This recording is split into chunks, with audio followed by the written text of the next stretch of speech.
Coming out the back door, I have my little fig tree, and this is just a couple plants. But this, I moved this little wagon out here. Oops, it's actually a seed that got uncovered. I planted some winged beans in this that will, I'm using this as like a little nursery. A lot of plants I find like do well when I plant them in this thing. I don't know what it is, but they are cute in this little wagon, and they serve as like a place I can plant seeds, and the seedlings I'll just plant out when they're ready. So I moved that up here. This fig tree, I might repot it because it's kind of like at a standstill. It hasn't grown much since last year, and oh no, don't tell me it has spider mites. It might. The other one had spider mites, and I took all the leaves off of it. You know what? It does. I don't think you can see them, but it definitely does. Darn it. So a lot of my stuff have gotten spider mites this year, and I think it's because we've been so dry. Finally started raining, but I'm gonna take all the leaves off this and spray it with some neem oil. That's the only thing I use, but I'm not willing to lose a bunch of plants over stupid spider mites. So nothing uses a fig tree as a host plant, so I'm okay with spraying something on it. Anyways, so I blocked this off because I put seed down so my dog doesn't go that way. Over here, these pots are doing really well. This is basil and thyme. This thyme is really pretty, draping over the side. This is some clover that somehow got in there. This is all sweet alyssum. Oh, this is a blanket flower. I probably will pull that out. I don't want blanket flower growing in this. It'll take over. I'll just mow over that. These are cannas.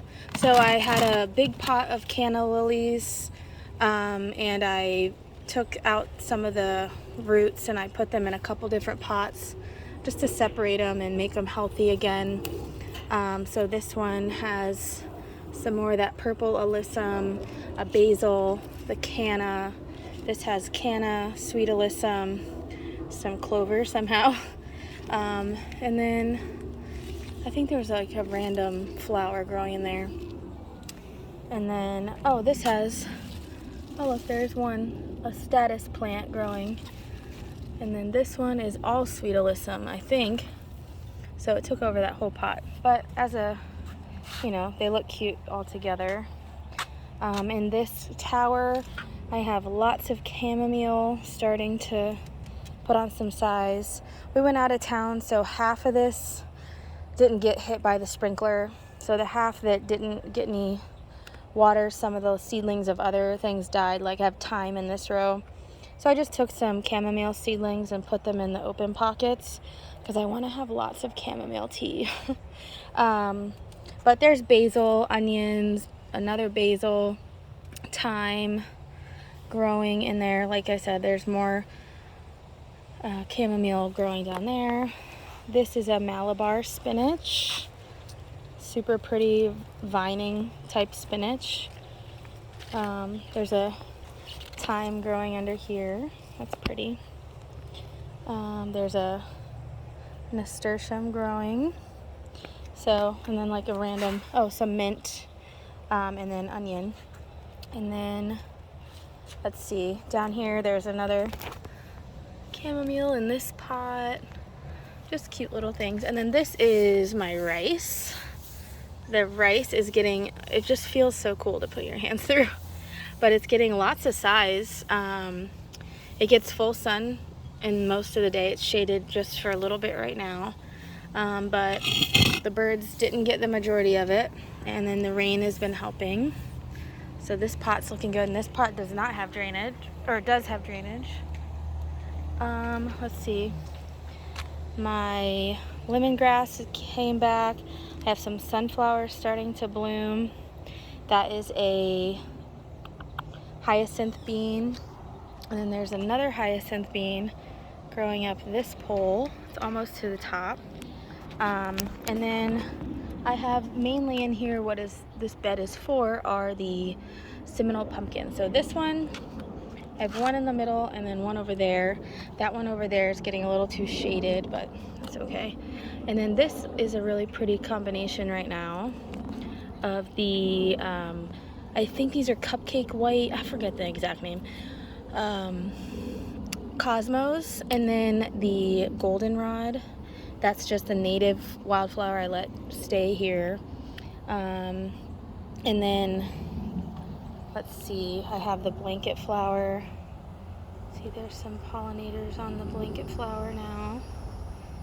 I pulled out a lot of the blanket flower, and I probably will pull out that one over there because they get too big and like scraggly and take over an area. But I really do like these cosmos in here, and they're doing what I wanted. They're covering most of it while I'm waiting for the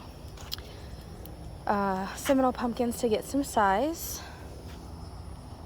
Let's see, over here there's just some pots of, this is society garlic, just waiting for that to bloom. Another little pot of rice. This is in an old bait bucket. There's water in my candle. Some more basil, some more thyme, some sage. And then, let's see, my strawberry tower is doing good. I still have kale going strong. I feed it to the bunny. There's lots of like mushrooms growing in the inside of this.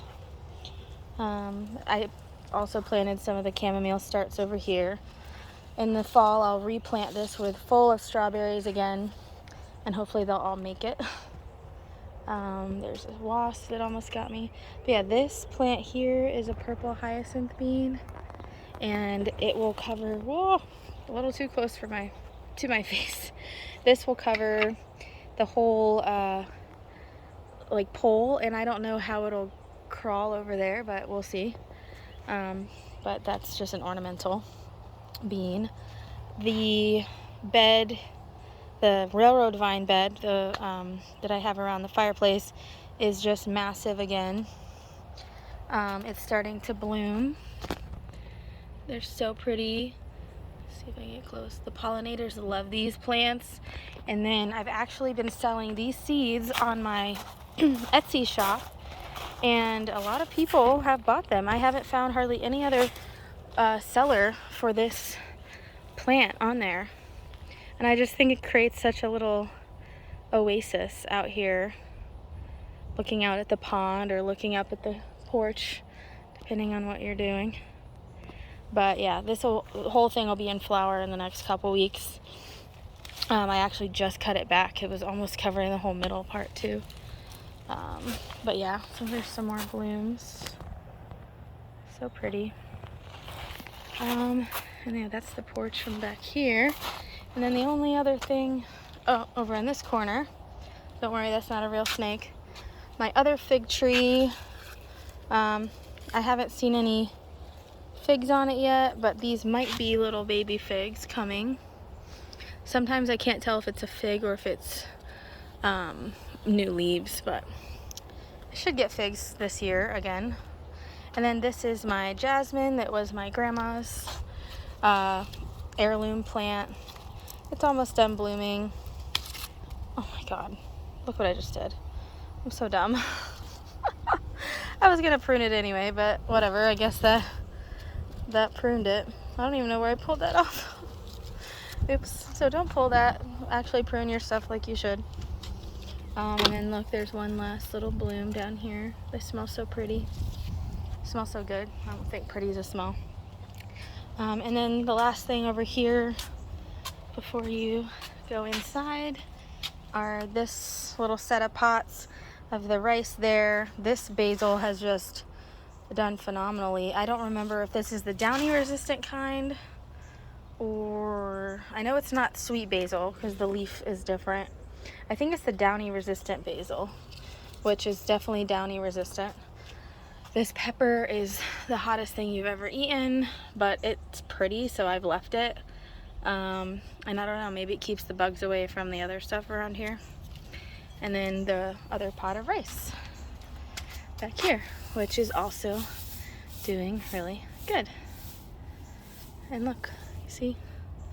And it's, I mean, it's very, very moist. It's not holding water right now because we are drying out in between the rain, but it's like running your finger through hair. I suggest growing this just for, you know, like therapy. Just looking out, it's starting to be really green from the rain, and the grass is filled in there, so don't look there. It's really pretty. So yeah, so that is the back porch. So moving on to my front porch, I just redid this pot yesterday. It's like the only plant right here. I hardly ever come out here to do garden work, so I don't want things that are too time consuming or need too much water. But I do have a few like candlestick aloe plants that I've done nothing to. They could use a good fresh pot of soil, but I've done nothing to them in like 2 years. And then there is what is it called? A leafless bird of paradise. That's just there. I'm trying to rehab it. But it actually likes the shade, so I might repot that and make it prettier. But over here, I redid this pot and I thought it was really pretty. You can see it really well next to the door and the wall. It's just a white caladium. I'm not really sure the variety. It's in the house, or the pot. A begonia and some polka dot plants. And this angel, it's not, I don't remember, dragon begonia, or I don't remember. This plant was like 4 times the size, but it's like 2 years old, and it's like a house plant really, but it's been in this pot and did really well, but it kind of faded away except this little half. So I left this and added the polka dot plants and the begonia and the caladium, and this I think each plant was only like $1.88 or something. So it's a really inexpensive pot, but it's pretty. Moving over here, I figured I'd show this because it's part of the front porch area. The rubber plant, or the Florida peperomia, they're starting to grow and fill in. All of this columbine, the native columbine, is done blooming. So these bloom stalks I'll just cut back. There's an animal that comes and gets in here almost every day. I think it's an armadillo. This is the Cooley's water willow. This is that endangered plant, and it's loving its life under this magnolia tree. There's 5 of them, and they're spreading out really nicely. This native oak leaf hydrangea is doing really well. It's like double in size of what the other ones are, and I 100% know that has to do with water. They're almost in the exact same light. But this one got sprinkler water for the first part of its life because of all the new plants everywhere. I had my sprinklers running a lot, and the back ones did not get that much water. So, and then this rose is still going strong. It's got blooms on it. It's so pretty. This was another heirloom rose my grandma gave me. I've had spider mites on this too, which is super odd because I've never had spider mites before this year. I mean, I've seen them on another plant, but I've had so many plants with them, and I never had them until I started growing ground cherries. Pineapple ground cherries last year I tried. They got spider mites. Then I tried regular ground cherries this year, and spider mites on all of them. So I think that's where they came from. So I'll never be growing those again. It's not worth the trouble. But the plant's still doing good despite a little bit of spider mite damage. And yeah, so over there I'll show in my next garden tour. But the shade part of my front porch garden is looking really nice. Everything has done what it's supposed to do, and I'm pretty happy with it. So all in all, thank you for watching, and stay tuned. Bye.